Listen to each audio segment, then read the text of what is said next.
baay'atu kabajamtoota hordoftoota maatii YouTube chaanaalii kiyya. Har'a nyaata xiqqoo tokko hojjetaa jira jechuudha. Innis maa'inni jechuun keessaniin oolu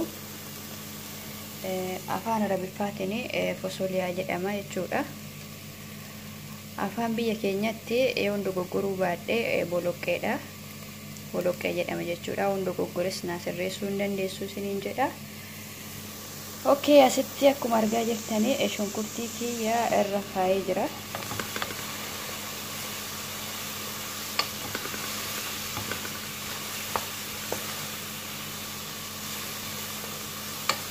Kun akkuma argaa jirtanii kun shunkurtiidha jechuudha.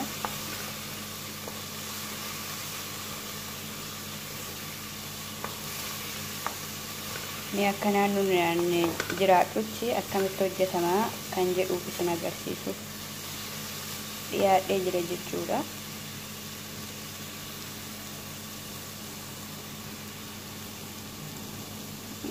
Zayitii itti naqa.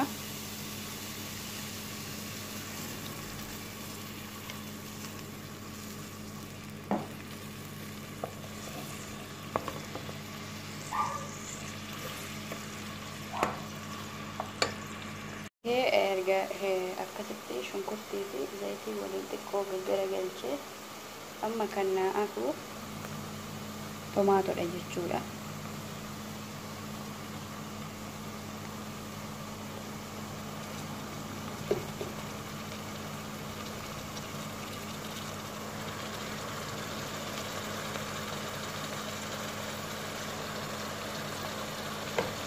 Tomaatootti godhee jira.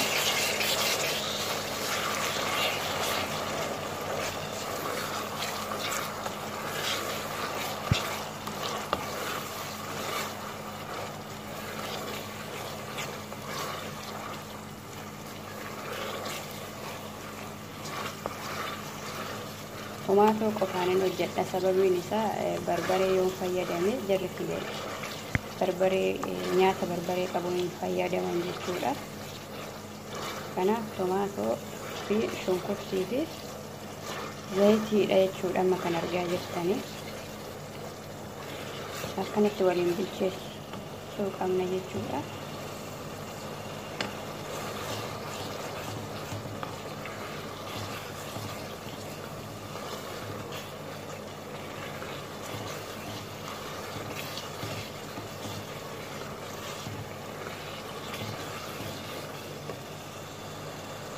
Akkuma isin argaa jirtanii qollaatiin kiyya xumuramee jira jechuudha. Amma qollaatiidhuma kiyya kanatti fideetti naqa jechuudha.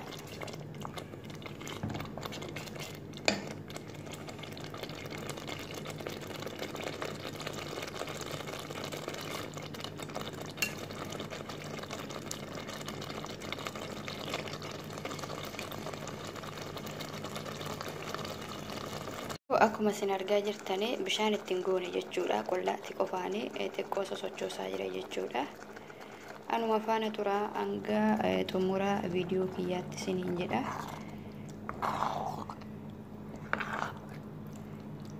Bishaan ittiin goone kabajamtoota hordoftoota kiyyaa xumuree jira jechuudha.